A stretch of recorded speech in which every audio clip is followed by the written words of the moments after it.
안녕하세요. KTN-TV 생각브리핑 시작합니다. 오늘은 정치와 예술이라는 주제로 두 가지 분야를 비교 분석해보고 젊은 정치인들의 책무에 대해서 생각해보는 시간을 갖도록 하겠습니다. 오늘도 박준식 기자님 함께해 주셨습니다. 안녕하세요. 안녕하십니까. 네, 돌발 행동. 네. 기대됩니다. 매주. 네, 돌발. 정치와 예술이라는 주제로 이야기를 나눠볼 텐데, 네. 정치인의 책무와 예술의 시사점을 비교 분석해 보면, 네. 우선 정치인은 사회적 책임을 가지고 있죠. 네네. 예, 그리고 그들은 사회의 발전과 진보를 위해 노력하고 시민들의 복지와 안녕을 증진시키는 역할을 수행해야 합니다. 네네. 예술가들도 사회적 책임을 수행하는데 기여를 하죠. 네. 예, 예술이라는 부분에서. 네네. 그래서 예술가들은 자신의 작품을 통해서 인식 변화를 이끌고 그리고 사회 문제에 대한 사고를 일깨우고 네. 진실과 정의를 추구하는 역할을 합니다. 네. 그래서 이들을 통해서 젊은 정치인들은 예술가들의 사회적 책임과 역할을 배움으로써 네. 사회적 영향력을 행사하는 방법을 얻을 수 있다. 네네. 이렇게 얘기를 하는데요. 네네. 정치와 예술 그리고 젊은 정치인들의 책무에 네. 대해서 우리 박준식 기자님은 어떻게 생각을 하고 계세요? 일단 정치란 무엇인가? 일단 아무도 모르는 것 같아요. 그렇죠. 네. 예술이란 무엇인가? 그것도 아무도 모르는 것 같아요. 그렇죠. 막연하게 네. 어떻다라고 생각을 하죠. 그래서 일단 인간이 최초에 시작할 때 소통이라는 걸 시작하잖아요. 소통의 일환과 그 소통의 기준점을 만들어 놓은 것이 바로 저는 이제 정치라고 생각하는 거거든요. 왜냐하면 굳이 정치할 필요가 없지만 집단을 이루면서 법이라는 걸 만들어야 되잖아요. 네네. 법을 만들기 위해서는 정치적인 협의가 필요한 거고. 그렇죠. 그게 가장 원초적인 게 이제 소통에 기반해야 되는 거고. 그래서 정치로 넘어갈 때 기본적인 법이라는 걸 만들고 이제 분배라는 걸 정의하는 것 같고요. 가장 기본적인 게 우선시 돼야 되니까요. 그래서 이제 정치인들이 정치란 무엇인가 얘기할 때 쉽게 정의하는 거는 그냥 인간답게 잘 먹고 좀 잘 좀 살자 이렇게 정의하면 될 것 같고요. 경제학자들은 뭐 분배 얘기하고 뭐 어려운 얘기 많이 하는데 네. 그냥 잘 먹고 잘 살자, 인간답게 살자, 이게 맞는 것 같고. 예술이란 무엇인가에 대해서 기본적인 것은 그냥 쉽게 인간으로서 나를 표현하는 걸 그냥 전 예술이라고 정의하고 싶어요. 그거를 이제 분해를 하게 되면 톨스토이가 예술이란 무엇인가 보면 이제 세 가지로 이제 가볍게 정의를 내렸어요. 맨 처음에 진리. 네. 세 가지로 나올 때 진리가 이제 무엇인지, 네. 그다음에 인간의 감성이라고 표현할 수도 있고 양심이라고 표현될 수 있는 거, 선함이라고 얘기하죠. 그러니까 진리와 선함, 그리고 이제 감각이죠. 인간에겐 감각이라는 게 있잖아요. 동물적 감각처럼. 네. 이렇게 세 가지로 구분한 이유가 어떤 거냐면 예술의 기본적인 게 점, 선, 면으로 이어지잖아요. 네. 이게 다 수학적인 거예요.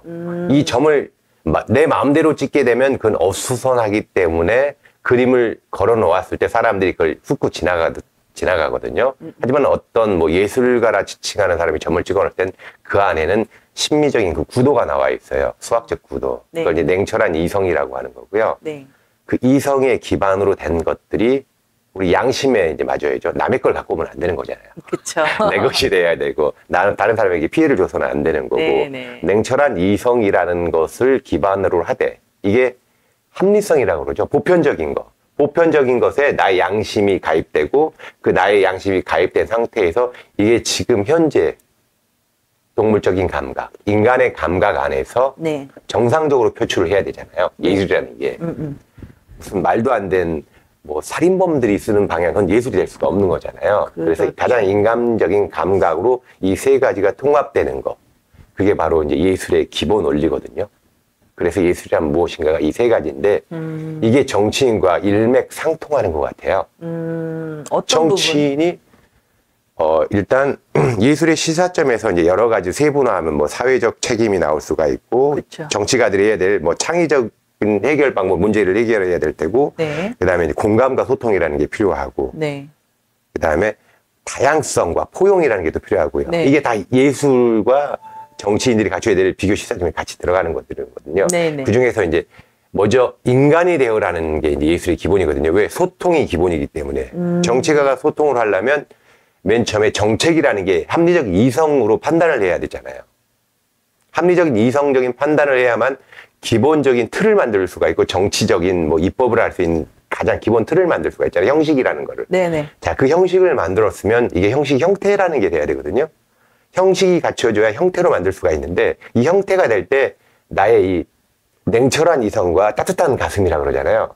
나의 인간 본연의 양심적인 게 그 내가 만든 형식 안에 투영이 돼야 돼요. 예를 들어서 누군가가 누군가를 때렸는데 법제대화 하는데 판사가 같이 똑같이 때리라고 하면 안 되는 거잖아요. 이게 이제 감정적인 거거든요. 이 양심이라는 거. 뭐 눈에는 눈, 뭐 이에는 이 이렇게 할 수도 있지만 모든 사람들이 다 그렇게 했을 경우에 사회적인 무리가 일어날 수가 있고 그렇기는 하죠. 가해자 자체마저도 양심이 상처를 입기 시작하는 거거든요. 이게 마더 테레사 이펙트 이전에 좋은 것들은 같이 하면 좋아요. 근데 나쁜 것을 공용화를 하면 안 되기 때문에 거기 냉철한 이성으로 가면은 살인자는 살인으로 가야 되는 거예요. 이익 분배를 명확하게 해야 되니까. 네. 여기서 감성이 오기 때문에 그 사람을 용서하는 차원에서 형량을 예를 들어 살인 제도도 조금씩 이제 줄어져 가는 거죠. 그런데 뭐 좋은 뜻에서 되게 좋은 말씀이신데 그런데 지금 예술이라는 것과 정치가 일맥상통하는 부분들이 있어서 그 양심이라는 게 들어가고 그래서 좋은 거는 퍼져나갈수록 좋지만 나쁜 거는 그렇게 하지 않는 게 좋다 이렇게 말씀을 하시는데 네.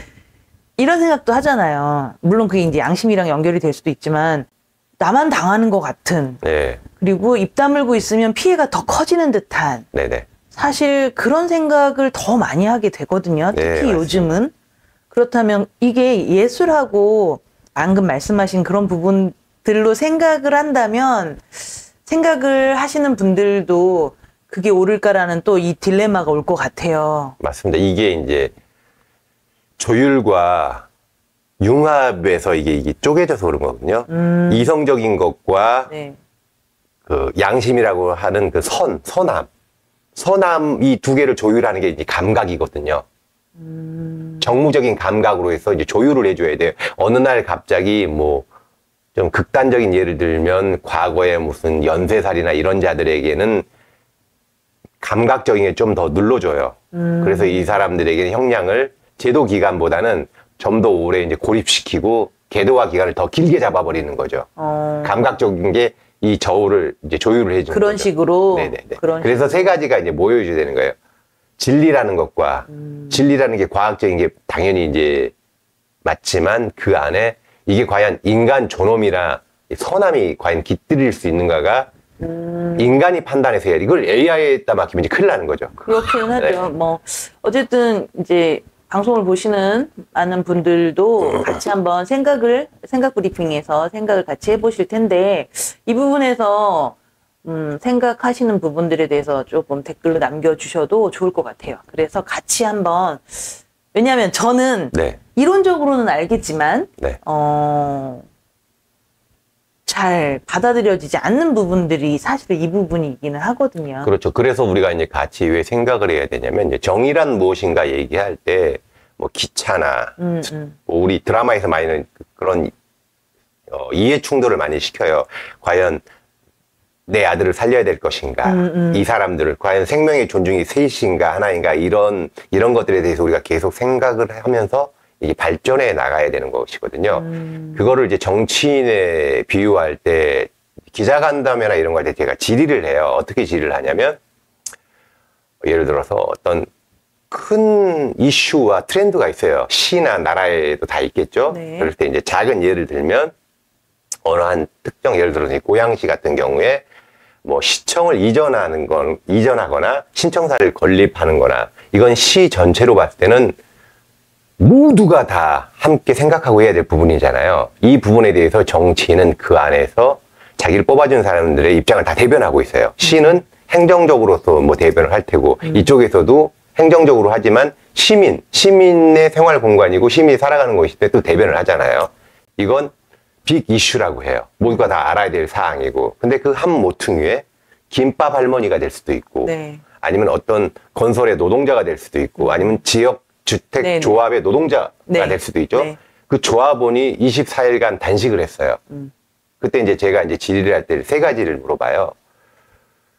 그런 큰 이슈와 이런 것들에 대해서 상호 이제 분쟁하고 토의하고 질의하고 답변하는 건 참 좋습니다. 이게 이제 정치인들이 해야 될 가장 큰 책무이니까 좋은데, 그렇다면 모든 시민의 목소리를 대변한다고 하는 이 의장님께서 앞에서 24일간 단식 투쟁을 하던 사람이 쓰러졌는데 그 사실을 알고 있느냐? 알고 있다면 그다음 어떻게 처신할 것인지 이제 물어봐야 되는 거잖아요. 그때 이제 세 가지를 물어봐요. 네, 안녕하세요. KTN의 박준식 기자라고 합니다. 저는 정치인의 책무에 대해서 잠깐 여쭤볼 게 있는 것 같습니다. 근데 드리고 싶은 건 어떤 거냐면, 시청 앞에서 지금 24일 동안 단식을 하고 있더라고요. 혹시 그거 알고 계시는지와, 그분이 지금 3번 쓰러지고 지금 병원에 계시는 것 같더라고요. 이거에 대해서 제가 궁금한 거는, 이게 정치적으로 냉철한 이성이 판단해서 그자를 보지 않는 것인지, 아니면 도덕적 책임감 의식 때문에 한 번 더 내방을 하는 정치인이 없는 것인지, 아니면 지금 큰 현안들이 너무 많아서 정책적인 큰 일들이 많기 때문에 이거에 대해서 소홀히 하고 있는 것인지, 제가 아무런 판단이 되지 않아서요.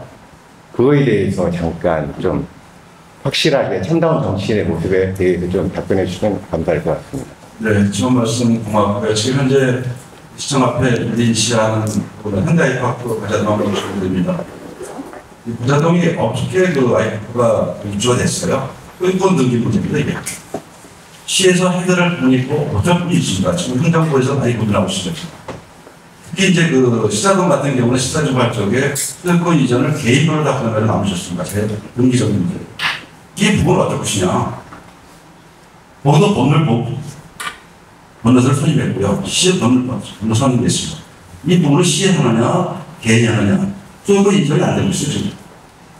이건 법률적인 차원이기 때문에 제가 이 자리에 말씀 못 드리고 같이 노력하고 있습니다. 찾아갔다면, 혹시 찾아가지 않았다면 그 이유가 당신의 정치적인, 이성적인 정치적 판단에서 안 간 것이냐. 그 다음에 당신의 양심적, 도덕적 책무 때문에 안 간 것이냐. 그 다음 세 번째, 이러한 모든 것을 기울일 때 이 큰 트렌드 안에서 당신이 정치적인, 감각적인 그 현상을 판단할 때 그 세 가지, 첫 번째가 이성적으로 판단을 정치적으로 하지 않는 것이냐 하느냐, 그 다음에 당신의 도덕적인 책임감에서 하느냐 하지 않느냐, 그 다음에 사회적 현상을 느끼는 나의 감각적인 것에서 이거는 중요하지 않기 때문에 나중에 하느냐, 아니면 안 중요하지만 지금 해야 되느냐. 그런 질의를 했을 때 정치인들의 가장 큰 딜레마는 아무런 답을 하지 않는다는 거죠. 항상 네. 그때만 중립이 네네. 되죠. 그렇죠. 이게 개인적으로 생각할 부분이 있고 기자로서 생각해야 될 부분이 생기는 거예요. 큰 이슈들과 이런 거에 대해서 이제 언론화가 되고 이제 보도가 되는 건 많아요. 하지만 특정 어느 한 사안에 대해서는 갑자기 예를 들어서 이제 고양시 안에 기자실이 2개가 있어요. 네. 뭐 이것도 뭐 차등이 있는 것 같은데 메인 언론사가 있고 지역지라고 해서 그럼 뭐 나눠서 어디나 관공서 가면은 좀 네. 나눠지지 않나? 그러면 그 안에 상주하는 기자가 몇 명이라는 거죠. 기본이 70명, 80명. 여긴 특례시기 때문에 한 100여 명이 넘는단 말이에요. 그 다음에 또 왔다 갔다 하시는 분들도 있어요. 그렇죠. 근데 그 가운데서 단 하나의 꼭지도 기사가 나가지 않았다는 게. 그러니까요. 그리고 그게 참. 고향 특례시에 있는 국회의원 중에서 단 한 명도 그거에 대해서 인지하거나 네. 생각한 자가 없다는 거. 그리고 그 안에 있는 시의원들이 또 계시잖아요. 시의원들 중에서 단 한 명도, 한 분은 가셨어요. 한 분. 김은남 시의원이라는 분이 한 분이 이제 잠깐 찾아가신 거고, 이용우 국회의원은 이제 문자만 잠깐 왔다 갔다 한 걸로 이제 끝났고, 사람의 인간의 존엄성이라는 게 정치인이 가져야 될 가장 큰 책무 중에 하나잖아요. 예술가들은 기본적이에요. 저기 사람 죽어 있으면 가서 일단 살리는 게 예술의 기본적인 소통의 방향과 방식이잖아요. 그 톨스토이라고 하셨나요? 뭐 정확하게는 모르겠지만 전에 네. 말씀해 주실 때 예술이란 이성적, 의식적 생활의 표현이며 우리에게 존재의 가장 깊은 의식과 네. 최고 감정과 가장 우수한 사랑을 불러일으키는 것이다. 네네네. 라고 했다고 알려주셨었잖아요. 네네. 얘기해 주셨는데 예술은 방금 말씀하신 것처럼 그렇게 사람을 보고 네. 자연을 보고 하는 것 같은데 정치인들은 정치가 생물이라고 하는데도 불구하고 네. 그래서 움직이는 거라고 표현을 하지만 정치는 생물입니다라는 건 뱉은 말이 지켜지지 않는 거에 대한 변명이 아닐까라는 생각을 제가 잠깐 해봤어요. 예. 그래서 그 변수를 생물입니다. 그래서 사람이 하는 일이기 때문에 그대로 되지 않습니다. 당연하죠. 의견이 분분할 테니. 그래서 아까 말씀하셨던 가장 중립적인. 근데 그걸 왜 자기를 뽑아준 또는 자기가 그들을 위해서 개선할 부분에 앞장서줘야 되는 부분에서 왜 중립이 되냐는 거죠. 물론 감정적으로 어떻게 해달라는 건 분명히 아니지만 말들은 협력해서 해나가겠습니다. 근데 협력해서 뭘 해나가냐는 거죠. 그 사람을 찾아가고 안 찾아가고도 굉장히 중요한 부분이에요. 어떤 개선점을 제안해서 개선할 수 없다면 그 사람한테 가서 이야기를 들어주고 그래서 방법을 모색했는데 안 되는 건 조금 달래야죠. 그럼 그 사람 진짜 죽을 때까지 그대로 둘 거냐는 거지. 어느 것이든.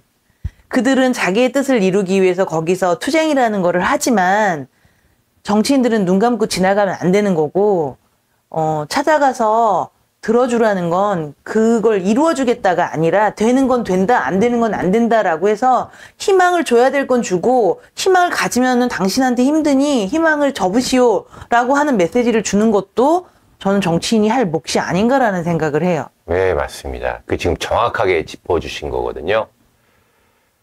형식이 형태를 만들고 그 만들어진 형태가 정치인의 지금 하는 행위로 지금 표현으로 지금 표출되고 있는데 여기서 가장 큰 사회적인 문제와 오리점이 지금 발생하고 있는 거예요. 그래서 지금 젊은 정치인들에게 이런 예술적인 형식과 형태와 표현이 필요하다는 이유가 어떤 거냐면 정치인은 사회적 책임을 지는 자들이에요. 그렇죠? 공공성이라는 거잖아요. 예를 들어서 이들은 사회적 이윤을 추구하는 집단이 아니에요. 그렇잖아요. 기업이 아니잖아요. 그렇죠. 세금이라는 걸 공적 자금을 급여로 받는 자들이에요. 근데 그들이 하는 행태는 기업적인 형태를 취하고 있어요. 맞아. 자산의 소유화와 그쵸. 표현되는 형식적인 정책적인 업무나 법안 방향들이 기업의 형태로 보여지고 있어요. 사람들한테. 어떤 특정한 고속도로를 만들 때도 그래서 늘 현수막이 그런 것만 적혀 있어요. 맞아. 이번에 얼마를 내가 받아왔다. 예, 유치했다고. 그 안에서 돈을 받아내기 위해서 딜을 해가지고 뭐 받았다고 계속 현수막 정치를 하고 있는데 이게 젊은 정치인이 배우지 말아야 될 가장 기본적인 거거든요. 공공성을 유지해야 될 자들이 기업의 형태를 띈다는 건 어떤 거냐면 안전벨트 하나를 자동차에 정착시키기 위해서 정말 많은 사람이 죽었어요. 네. 왜? 그쵸. 기업의 이윤에서 벨트를 장착하는 게 생산 비용이 죽은 사람한테 합의금 주는 것보다 더 많이 들기 때문에 안 한 거거든요. 그렇죠. 이게 사회 현상으로 만들어지면서 공적으로 바뀌니까 자동차에 대한 안전벨트를 만드는 거고 유리창도 조각조각으로 이제 공정의 변화를 주는 거고요. 그 기본 자체를 정치는 해야 돼요. 그리고 지방자치단체장도 공무원이잖아요. 네. 물론 그들이 뭐 늘공과 뭐 어공에 있는데 다 뒤에는 공이 붙잖아요. 그렇죠. 이거를 공공의 책임성을 갖고 책무를 다하지 않으면 늘공과 어공이 되는 게 아니고 늘매와 어매로 바뀌는 거예요. 공공기업 자산과 국가의 이익을 추구하지 않으면 그걸 매국이라고 하는 거예요. 그래서 늘매와 어매로 바뀌는 거죠. 예. 그 매가 매국의 매군요? 그렇죠, 그렇죠. 왜냐하면 국가의 세금을 받는 자가 국익의 우선과 시민의 안전과 이 우선을 우선시하지 않으면 개인의 이익으로 바뀌는 게 이제 기업 이윤이니까. 맞아요. 근데 지금 말씀하시는 걸 제가 들으면서 무슨 생각을 했냐면 잠깐 든 생각인데 지금 우리의 세금으로라는 표현을 굉장히 많이 써요, 우리는.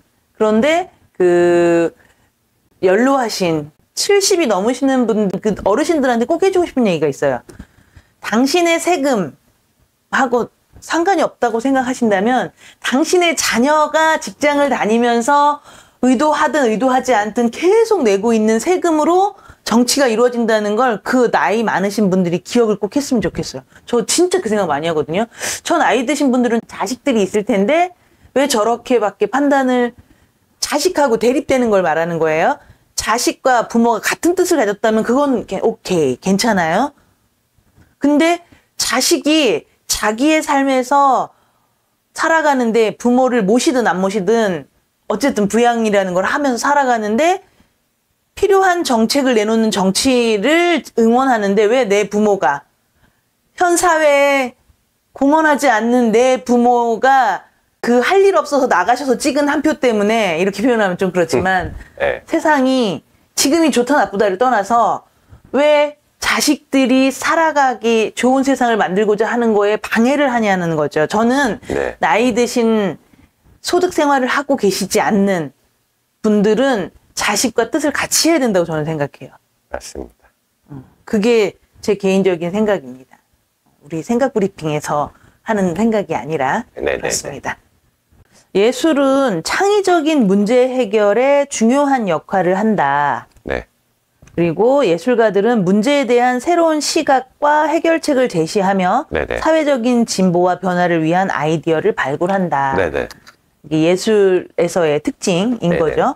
그리고 이제 창의적인 사고와 문제 해결 능력은 젊은 정치인들에게도 중요하다. 매우 중요하죠. 라고 생각을 해요. 네. 그래서 예술의 시사점을 통해서 예술가들이 다양한 시각과 접근법으로 문제를 다루는 방식을 배움으로써 젊은 정치인들도 그걸 활용해서 정치에 응용을 하고 그래서 정책 수립과 실행에 예. 영감을 받을 수 있지 않을까라고 그렇죠. 이제 생각을 합니다. 자동적으로 이제 표출되는 게 예술의 세계에서는 창의적인 표현들이 그냥 자연스럽게 도출되잖아요. 네. 예술의 영역은 일단 메타인지를 통해서 확장이 일단 기본이 되니까요. 그래서 네. 저번에 이제 금상을 받았던 그런 작품들이 열차 작품, 아름답고 임팩트 강하잖아요. 네네네. 그 안에 사회적 책임도 있지만 네. 그걸 생각해낸다는 자체가 창의적인 거거든요. 창의적인 생각으로 사회적인 걸 또 해결해내고 있는 것들이고요.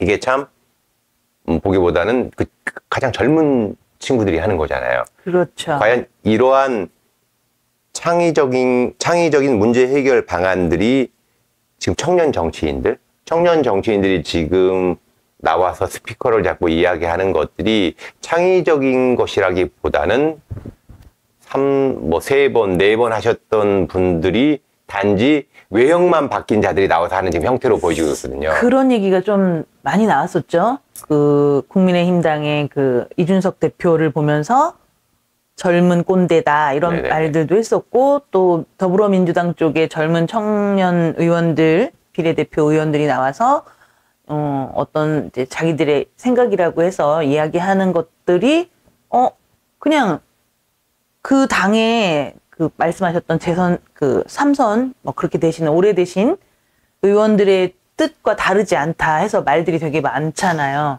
이건 좀 문제가 있다고 생각해요. 거기서 이제 젊은 정치인들이 이제 그나마 조금 창의적이려고 보여지는 게 이제 독도 가서 캠페인 정도 하는 거, 네네. 그 정도. 예를 들어서 기업의 창의성도 있잖아요. 신발도 태극기 그린 신발 얼마나 많아요. K 컨텐츠화해서 이게 세계화로 나아가고 있잖아요. 그런 방향성에 의해서 어떤 정책이 나와야 돼요. 예를 들어서 오염수 방류에 대해서도 젊은 친구들 정말 창의적인 게 나와야 돼요. 맞아. 정말 얼마나 멋진 일들이 많아요. 젊은 친구들은 SNS도 해서 세계화 또 공존도 다 하고 그쵸, 있잖아요. 그쵸. 거기서 어떠한 릴레이 비슷하게 하다못해 무슨 우리 춤추는 것도 그냥 온 세상이 다 알았잖아요. 춤추면서 네네네. 숏으로 나간 거 30초짜리. 네네. 오직하면 시상식에서도 거기서 다 춤을 췄잖아요. 그런 것처럼 정치인의 어떤 가장 짧지만 임팩트인 창의적인 게 나와야 돼요. 그게 이제 대표적인 게 정치라고 볼 수도 있고 사회적 현상으로 볼 수 있는 그 개딸들이 보여주는 형태가 정말 창의적이었거든요. 저도 예. 그렇게 생각해요. 부정적인 것을 긍정화시켜서 극대화시키는 것들 그리고 내가 좋은 사람한테는 더 좋다고 얘기하고 내가 싫어하는 사람한테는 잘할 수 있다고 긍정적으로 또 몰아주는 이게 정말 창의적인 거거든요. 네. 그런 정치 현상이 젊은 정치인들에게 지금 나와줘야 되는데 이게 지금 많이 부족해요. 그러니까 형태가 조금씩 갖추어져 가고 있는데 이게 형식화되지 않아서 그런 거거든요. 예를 들어서 개딸이라는 하나의 이제 형태가 형식으로 됐어요. 그래서 표현까지 나왔기 때문에 정치적인 영향을 줄 수도 있고 그들이 보여지는 그 퍼포먼스는 어떻게 보면 그건 행위예술에도 가깝거든요. 맞아요. 그 안에는 사회적 이슈가 담겨져 있고 자기 자신의 자아도 담겨 있고 아이덴티티가 명확하게 있어요. 그리고 그게 집단을 이루면서 예술의 한 형태를 띠고 있거든요. 그게 원활하게 이루어지기 위해서는 그들이 이제 하나의 모임이 있고 그들이 그 안에서 모여져 있는 것들이 다 집단적 지성이 이루어내는 거거든요. 몇몇 소수의 엘리트가 만들어낸 거에서는 어떤 창의적인 게 나오지 않아요. 항상 똑같은 이야기가 번복되고 위원회만 만들어질 뿐이거든요. 그 한 예를 들자면 예를 들어서 북극이나 남극 가면 이제 얼음이 많이 있잖아요. 네. 탐사하러 갈 때 얼음을 깰 방법이 없었어요. 그래서 미국에서 이제 집단적 지성을 대표하는 그 회사에서 연구소에서 이 문제점을 해결할 방안을 찾아요. 그랬더니 레므콘 기사가 거기다가 쓴 거예요. 시멘트가 이렇게 돌아가잖아요. 그래서 그때 재빙성이 나왔을 때 이렇게 돌아가면서 나와서 그래서 그 사람에게 이제 돈을 줬죠. 상금을 줘야 되니까. 그게 이제 창의적인 거거든요. 10만 명 모인 곳에서 각자 자기만의 어떤 아이디어가 나오거든요. 그렇죠. 그래서 이제 개딸이라는 그 커뮤니티 안에서는 그 아이디어들이 도출되고 그 중에서 이제 그걸 다수가 모인 곳에서 투표를 하면 보편 타당한 것들이 선택이 돼요. 네네. 그게 이제 민주적이라는 얘기인 맞아요. 거고요. 그 안에서 창의적인 게 나오는데 지금 현재 형식 자체가 젊은 정치인들에게는 그 형식이 갖추어지지 못하고 있다는 게 보이는 거예요. 개딸이나 이런 형태에서는 자유함이 있고 자기만의 표현이 되기 때문에 이 형태가 지금 갖춰져서 창의적인 아이디어들이 돌출이 되고 있는데 예를 들어서 젊은 정치인들의 모임이라는 게 있잖아요. 협회도 있고 그게 이제 뭐 국민의힘에도 있고 그렇죠. 민주당에도 있고 다 있어요. 네네. 근데 그 안에서 그들이 사고가 자유로워야 되거든요. 여기서 색깔 나오면 안 돼. 그 안에서는 다 몰아치고 나중에 표출될 때는 정치적인 기조라는 게 있어요.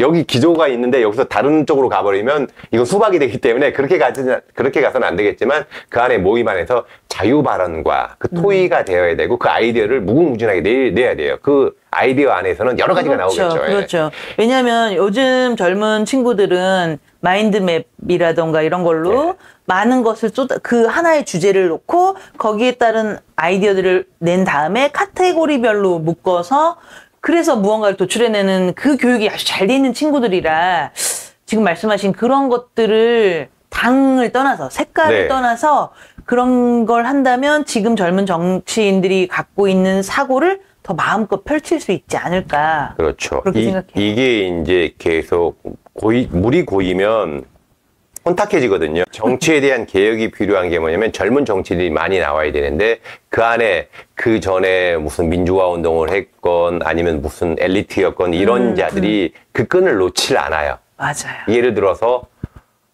어느 한 자리에 딱 앉아있으면 죽기 전까지 그 자리를 지키려고 하는 이런 인간의 기본적 본능이죠, 본능. 그걸 내려놓는 곳만이 그 협회나 그 단체가 앞으로 진보적으로 나갈 수가 있는 거거든요.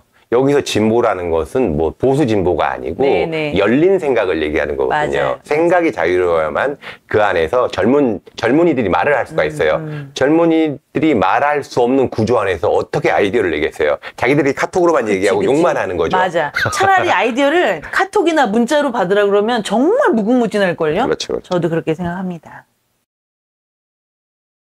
그러면 지금 말씀하신 것들과 생각한 것들에서 공감과 소통 그런 생각도 들더라고요. 지금 뭐 문자나 톡으로 주고받았을 때 더 좋은 아이디어와 더 많은 이야기들 그래서 자유롭게 발표할 수 있는 끌어낼 수 있는 무언가가 된다면 그게 결국은 공감하고 소통하고 하는 데서 이루어지는 것들이잖아요. 예술도 마찬가지로 자기라는 거를 표현하는 게 예술이라고 하셨는데 자기를 표현한 다음에 보는 이들이 공감하고 그 작품을 통해서 소통을 해야 되는 건데 젊은 정치인들은 정책이라는 걸 가지고 국민이 공감할 수 있게 해야 되고 국민과 소통하는 것이 정책인 거잖아요. 그렇죠? 네네네. 그러면은 감정과 공감을 전달하는데 탁월한 도구가 예술. 네네. 그럼 저는 이제 정치인들에게서는 정책이라고 생각을 했는데 우리 박 기자님은 정치인들이 국민을 공감하게 하고 소통하게 하는 건 뭐라고 생각하세요? 그 안에 이제 냉혹함이 없어서 그런 것 같아요. 왜냐하면 기업에서 그런 제안서나 네. 그런 프로포즈를 했을 때는 잘릴 수도 있거든요. 그래서 이제 간혹가다 이제 어떤 사석에서 국회의원 시험을 보자고 얘기를 해요, 제가.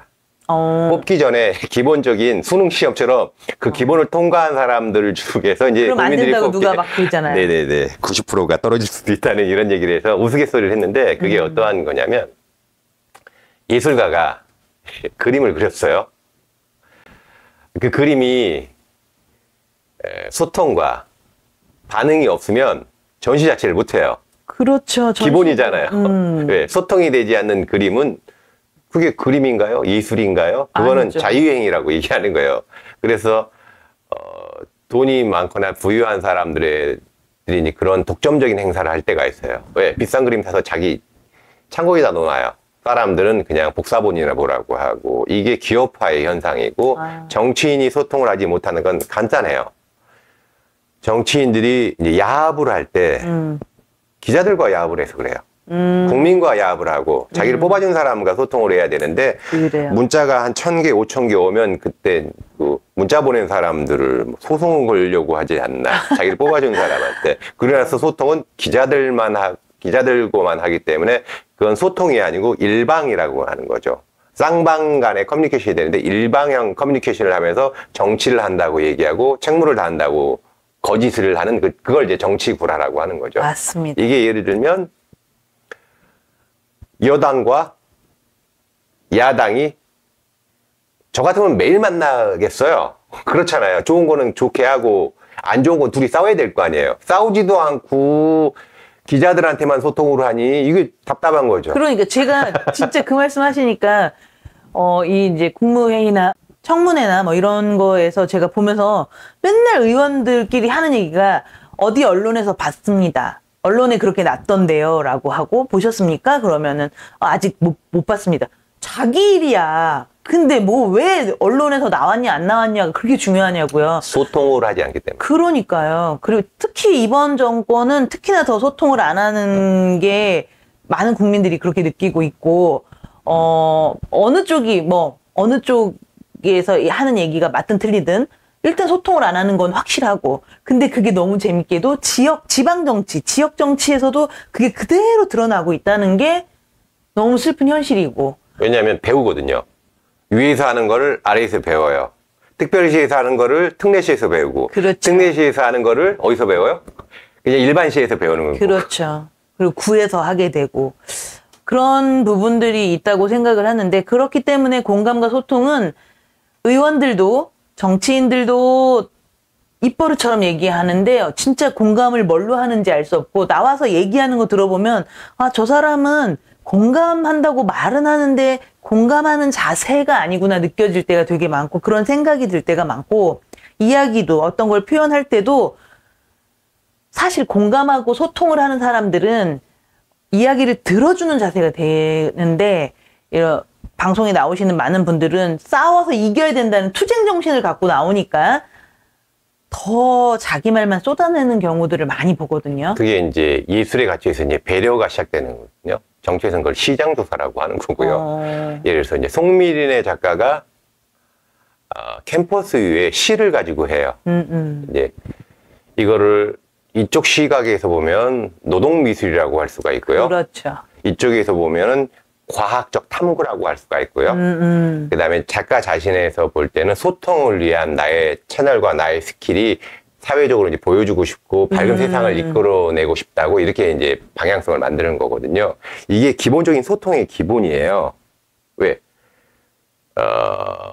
관객들과 이자들과 만나기 위해서 이 사람은 자기가 이제 보아왔던 이제 환경 안에서 이제 봉제 공장에서 보던 것들 그렇기 때문에 그분이 콜라보나 이런 걸 할 때 뭐 이상봉이라는 분과도 할 수도 있고 그렇잖아요. 이렇게 이제 확장해 나가면서 소통과 커뮤니케이션을 만들어 가면 나가는 거잖아요.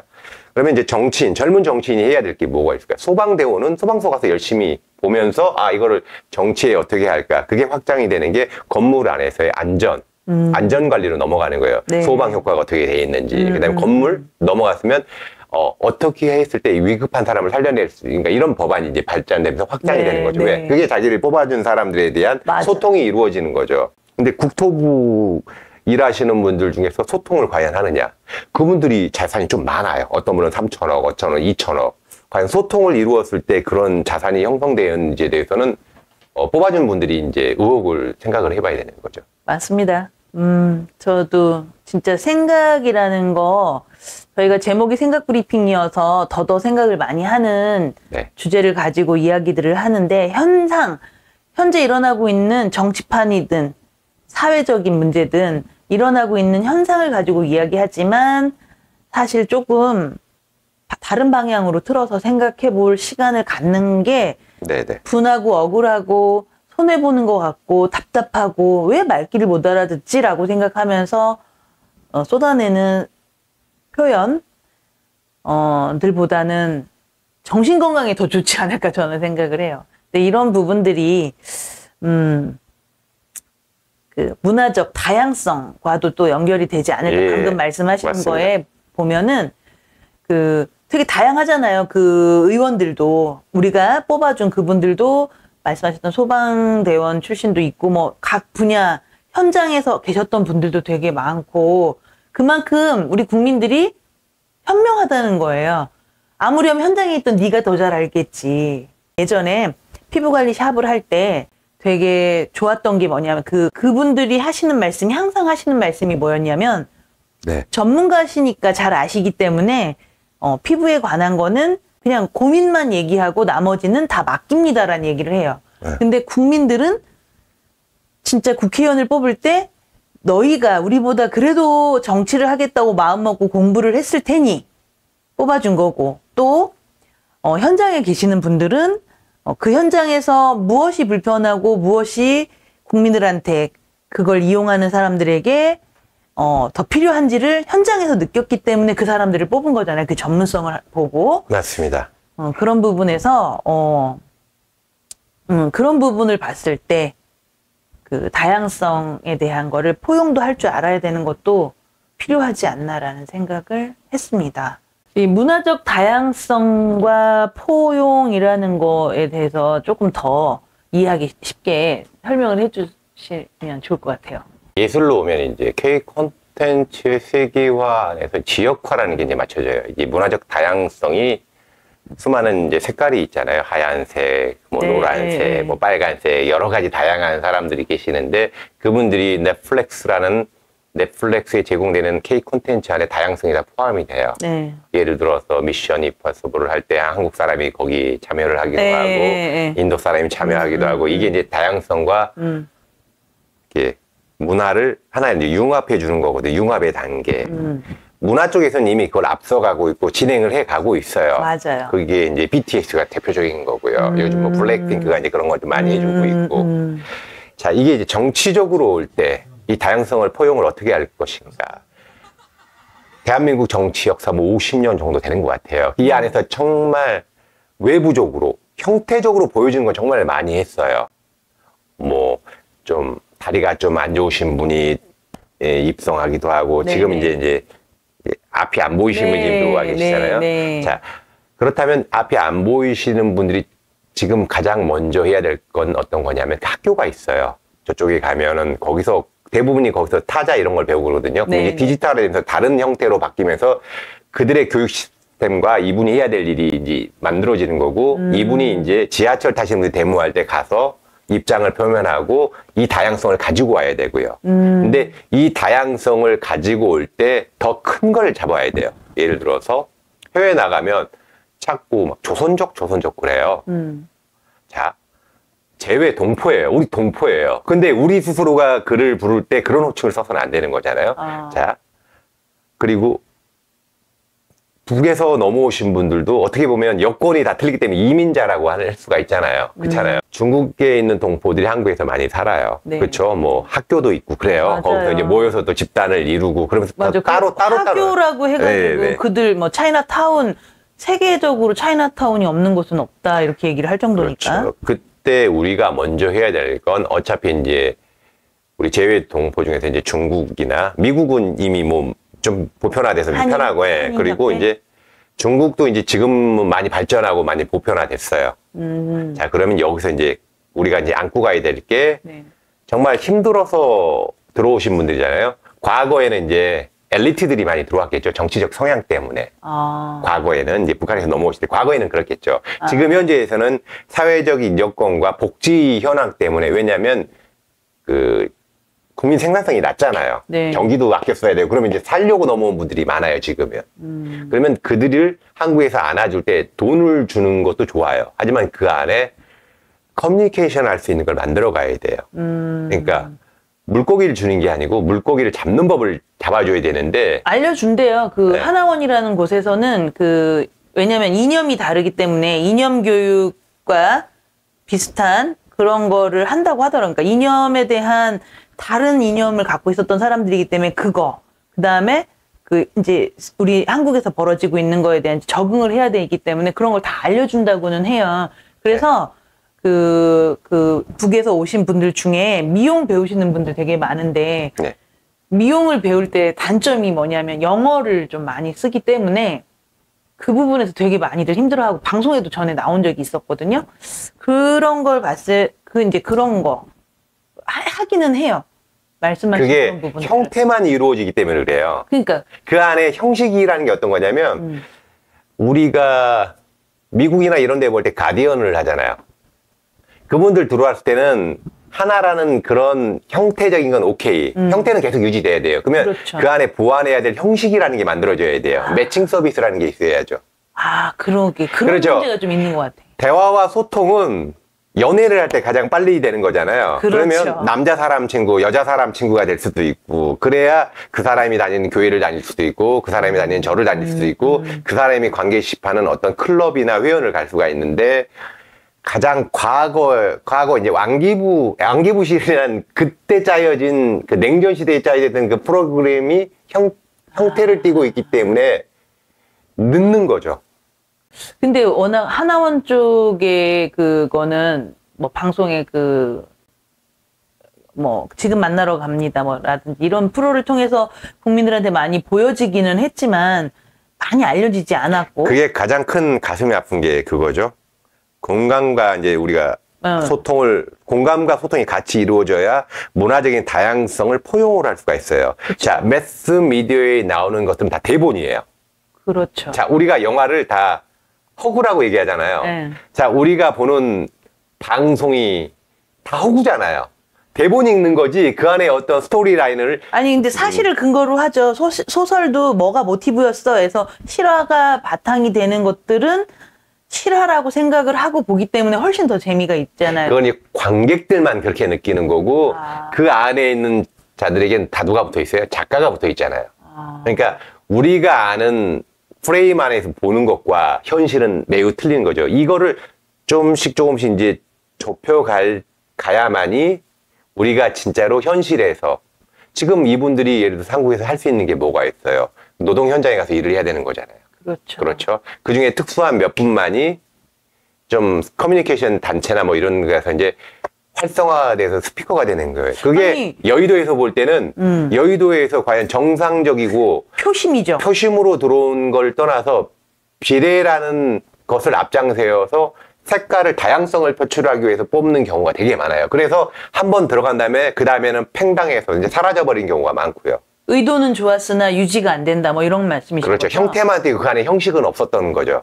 그게 사회적 시스템 안에 보편화가 되면 정말 당사자들은 상처를 입게 되는 거죠. 왜? 맞아. 우리가 같은 민족이고 우리가 하나였는데 여기서 오면 사기나 당하고 맞아요. 그렇죠. 대부분이 그런 말씀들을 많이 하시기는 해요. 근데 뭐 다양성에 대한 포용은 그런 부분이 중요한 것 같기도 하고. 그렇죠. 그게 이제 사회적 구조 안에서 형태를 갖춰줘야만 국민의식이 바뀌어요. 그래 국민의식이 바뀌어야 조선족이란 말을 하지 않고 너 뭐 북에서 왔니? 뭐 이런 탈북자. 말도 안 되는 얘기를 하고 왜 한솥밥 같이 먹던 사람들이잖아요. 단지 그 선이 하나 그어져 있을 뿐인 거고 그 위에 리더의 차이인 거죠. 그 리더가 둘이서 손잡으면 우리 소통하고 살 수 있는 거잖아요. 그게 이제 나눠주고 포용할 수 있는 그런데 방안이고. 뭐 손을 잡으면 그렇다는 거는 일반적인 이론적으로는 알지만 자기 이익이라는 거 자국의 이익도 필요 없이 우리 지금 현재 우리나라 보면은 자국의 이익 따윈 필요 없다 막 이런 느낌 많이 받잖아요. 그쵸. 오염수 방류라든지 우리 지금 드러나고 있는 것들 보면 극우 사실 우파냐 좌파냐의 성향 이념이 다른 게 문제가 되는 게 아니고 극이 붙는 순간에 문제가 되는 것 같아요. 그때 이제 어떤 집단들이 이용을 많이 당하거든요. 왜냐면 이게 정치적으로 이용당할 때 가장 가슴이 아픈 거거든요. 그러니까. 그게 이제 내가 나의 주민등록증이나 나의 여권이 태초부터 갖고 있었으면 상관이 없는데 이게 이동됐을 때 나만의 조금 보편 타당하지 않는 처우를 많지 당하기 시작하거든요. 그래서 시민권을 갖고 있느냐 없느냐 뭐 이런 차이도 만들어지고 불합리성을 당하기 시작. 어디 갔을 때 맞습니다. 보이지 않는 선입견이 들어가기 시작하고 이것을 없앨 수 있는 방향은 일단 기본적인 게 그곳에 있는 분들이 아예 양지로 다 빼놓고 편안하게 해야 되는 거거든요. 그게 이제 갖춰지지 않기 때문에 그래요. 아니, 일본 같은 경우가 소수의 의견만이 매스미디어에 나오기 때문에 그렇게 생각하지 않는 대부분들은 또 그거를 그냥 버려버리는 거고요. 일본의 어떤 상식적이고 합리적인 시민사회가 이걸 막아내야 되는데 일본이 되게 시민사회가 약하잖아요. 그게 맞아요. 정치에 맞아요. 참여하지 않게 되는 상황으로 바뀌는 거고 맞습니다. 그게 거대한 틀에서 볼 때는 어떠한 정치적 이념과 프레임 안에서 이용만 당하는 모습이 참 가슴이 안타깝다. 그게 포용성의 문제인 거죠. 다문화 가정들도 정말 저쪽에 가면은 이제는 다 같이 학교를 다녀요. 불과 10년 전에는 뭐 놀림받고 했는데 이제는 더 예쁘기 때문에 다 예쁘다고 하고 해. 맞아. 점점 좋아지고 있죠. 그 그렇지. 많은 노력들 덕분에 다문화 가정을 위한 많은 프로그램과 이런 것들로 맞습니다. 공감하고 포용하는 그런 것들이 이제 생기면서 다양성에 대한 거. 네. 근데 이제 또 말씀하신 거에 보면은 또 우리가 또 예술 안에는 인종이라든지 뭐 이런 부분들도 또 들어가긴 해요. 성별, 성소수자 네. 이런 부분들. 그래서 말씀하신 것처럼 다문화 가정에 대한 인종, 색깔에 대한 거는 조금씩 좋아지고 있어. 그런데 아직도 성소수자에 대한 인식, 뭐 여러 가지 이런 이제 우리가 참 받아들이기 힘든, 그러니까 선뜻 받아들이기 불편했던 부분들에 대한 그게 포용은 이제 힘든 것 같아요, 아직까지는. 텍스트가 한 줄로 끝나서 그래요. 그자들이 추측하는 게 그래서 비정상적인 종교단체에서 늘 이렇게 두꺼운 책 한 줄을 빼가지고 그걸 진리인양하면서 왜곡시키는 경향이 있거든요. 네. 이걸 예술의 가치로 표현하면 이런 거예요. 예술은 쾌락이에요. 하지만 한 줄을 더 써야 돼요. 고차원적 도덕적 쾌락인 거예요. 책을 읽었을 때 느끼는 카타르시스가 있어요. 네. 그게 내가 표현을 하면서 만들어가면서 커뮤니케이션을 이루어가기 때문에 이게 이제 기쁨이 오는 거거든요. 무언가를 알았을 때 과학자들이 유레카라고 던지면서 네네. 뭔가를 알았을 때 네. 이게 예술적인 차원이 넘어가는 고차원적인 도덕이에요. 이 고차원적 도덕으로 넘어가지 않는 정치인들의 가장 기본이 뭐냐면 기업윤리로 치우치면서 자기금융, 공적 금융이 아니고 자기금융으로 바뀌기 때문에 자 다양성이 표현이 되지 않는 건 뭐냐면 저 사람도 사람, 나도 사람인데 이걸 획일적으로 해요. 아까 얘기한 성소수자라고. 자, 고차원, 성소수자라고 표현한 거는 쾌락주의를 얘기하는 거, 이자들이 말한 거는. 하지만 우리는 고차원적 도덕적 쾌락을 해야 돼요. 그 사람이 우리 집에 오는 것도 아니고, 내가 그자의 집에 가는 것도 아니고, 1차적인 건 인간 개인의 존엄성을 먼저 존중을 하고, 그 다음에 성소수에 대한 거를 그 다음 후차적으로 해야 되는데 이걸 앞으로 던지면서 낙인 작업을 하는 거죠. 결국은 공감을 위한 게 아니라 정치적으로 그러니까 어쨌든 정치적으로 써도 좋은데 그게 공감이 베이스가 되는 게 아니라 말씀하시는 낙인 작업. 그래서 편가르기를 해서 이거 아니면 저거. 그래서 내 편 아니면 떨어져 나가게 만드는. 그러죠. 내 편만 만들려는. 중세 시대의 십자군 전쟁을 현재 21세기 기독교라는 것에 형태를 띄우고 나아가는 거죠. 자, 저기에 있던 몸 파는 여자를 데리고 와서 손을 잡고 이야기를 하잖아요. 그가 바뀔지 안 바뀔지는 그의 선택이에요. 맞아. 그리고 저희가 제올라이트도 그 뉴질랜드의 천연 광산에서 수입한 제품이에요. 가장 순도 높은 제올라이트가 생산되는 곳이 뉴질랜드이기도 하고요. 또 굉장히 좋아서 네. 세정력이 뛰어난 데 네. 비해서 네. 수분, 미네랄 성분이 네. 많다고 하셨는데 네. 그러면은 흡착과 함께 보습 효과가 엄청 뛰어나다는 네. 얘기시네요. 흡착과 보습 두 가지를 다 오, 제 신비의 제품이에요, 정말. 그러네요. 어쨌든 그런 부분들이 젊은 정치인들이 예술이라는 것과 젊은 정치인으로 얘기를 우리가 이렇게 하고 있는데 그 낙인 작업이라는 거가 아닌 인간 존중 그거면 사실 진짜로 말씀하신 그런 문제들은 사실 없을 것 같기는 해요. 그렇죠. 예수가 간단하게 얘기했잖아요. 누구든 죄 없는 자가 저에게 돌을 던지라고 하잖아요. 그렇죠. 다 조용히 다 사라지잖아요. 그랬을 때 그 사람이 그 여자분이 자기 스스로가 이제 자각하기 시작하잖아요. 인간이 공동화해서 스스로를 자각하게 만들어야지 그걸 몽디로 때린다고 해서 자각되는 건 아니거든요. 맞아요. 그게 그러니까. 인간 존중이고 살아가는 거잖아요. 맞아요. 결국 특히 우리나라 국민들이 굉장히 지적인 부분이나 이런 게 굉장히 국민성이 많이 성장했다고 느끼는 게 방금 말씀하셨던 그런 부분들을 느낄 때거든요. 맞습니다. 무력이 옛날에는 무력과 이게 됐었는데 왜 무지했으니까 알려주는 것도 없었고 접할 일이 없었으니까. 근데 지금은 그때 부모님들이 다시 그때를 과거를 잊지 못해서 과거로 돌아가나 이제 이런 생각도 하게 되는 시기를 우리가 겪고 있는 것 같아요. 근데 가끔씩 말씀하실 때 지금의 이 현상, 지금 우리 국민들이 결정해서 만들어 놓은 이 지금 정권부터 해서 이 현상도 또 하나의 발전을 위한 것이기 때문에 나쁘다고만 볼 수 없다 이렇게 얘기를 하셨잖아요. 저 그래서 그 말에 굉장히 공감하거든요. 미국이 다시 이제 추락하고 있는 거는 200년 민주주의 역사를 만들었다가 다양성에 의해서 만들어진 거지 거기서는 혼자서는 아무것도 할 수 없는 거거든요. 어떤 젊은 정치인이 이렇게 하더라고요. 미국을 욕할 수 있는 건 오직 인디안밖에 없다는 얘기를 하더라고요. 맞아. 그 말에 저는 좀 동참을 해요. 저도. 동참을 하고 한국 사회에서 가장 중요한 건 뭐냐면 그 근간과 뿌리를 잃어서는 안 돼요. 왜? 형식이 형태를 만든다는 건 어떤 거냐면 대한민국이 혁명을 한 건 뭐 밥솥과 세탁기가 아니에요. 한글이 대한민국을 혁명을 시킨 거예요. 자, 종교혁명이 일어난 건 다른 건 없어요. 번역이 됐기 때문에 그래요. 히브리어가 번역이 됐기 때문에 모든 사람들이 예수가 한 말을 알고 그 안에 철학과 모든 것을 다 느꼈기 때문에 그들이 그 종교 지도자들과 대변을 할 수가 있고 이야기를 할 수가 있는 거예요. 많이 본 사람이 이기는 거예요. 간단한 거죠. 맞아요. 그것과 똑같이 정치인이 갖춰야 될 가장 기본적인 소통의 방향은 영어가 아니에요. 한문도 아니고 일본어도 아니에요. 올바른 한글 안에 한국의 주체의식과 이게 다 들어가 있거든요. 네. 헌법 전문도 그렇게 써져 있는 거고 단지 우리가 헷갈리고 프레임에 꺾이는 건 어떤 거냐면 법제도 안에서 할 때 하나도 병원에 모르겠어요. 가면 일반인 못 알아먹겠어요. 맞아요. 이게 못 알아먹겠어요. 이게 프레임이에요. 정치를 지금 그렇게 하고 있다고요. 젊은 정치인들은 우리의 쉬운 한글로서 대중에게 던지는 맞습니다. 그 기본적인 형식을 취해야 맞아요. 그 집단이 형성되고 그게 형태로 바뀌어져요. 간단한 핵심 키워드 한 줄이면 끝나요. 근데 그거를 포장하니까 구라로 바뀌는 거고 맞아요. 포장을 더하니까 진짜 실체는 사라지고 그 안에 표현돼야 될 것이 다른 걸로 가는 거죠. 나는 슬프지 않은데 슬픈 척하는 정치가 되는 거죠.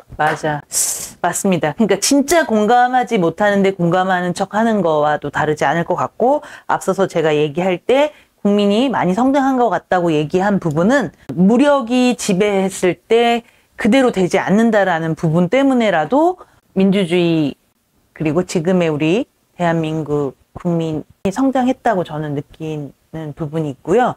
그리고 뭐 앞서서 말씀하신 많은 이야기들 중에 지금 우리나라의 형태가 그리고 다른 생각을 갖고 있고 나와 뜻이 다른 상대와의 이야기할 때 그런 부분은 또 받아들이면 포용을 하면 그 상대가 하는 얘기가 예술하고 있구나 생각하면서 자꾸 무언가를 꺾어서 이기려고 하지 말고 받아들여서 내 의식이 바뀌는 건 아니잖아요. 내 생각이 바뀌지 않죠. 그렇게 쉽게 바뀔 것 같으면 부모 말씀 더 잘 들었겠죠. 그렇죠. 이제 톨스토이는 예술을 이제 번역하다 보니까 진선미라는 걸로 해서 그 진리와 그 다음에 선, 그 다음에 어떻게 표현할 것인가, 아름답게 표현해야 되니까 이렇게 얘기를 하는 거고, 이걸 한국적으로 오면 고차원적인 쾌락, 고차원적인 예술적 가치와 기쁨이 어떤 거냐면, 이강백이라는 작가가 느낌 극락 같은 을 썼어요. 네네. 자, 이게 이쪽에서 볼 때는 타락의 묘사일 수도 있고 저쪽에 보면 예술적 가치라고 얘기하는데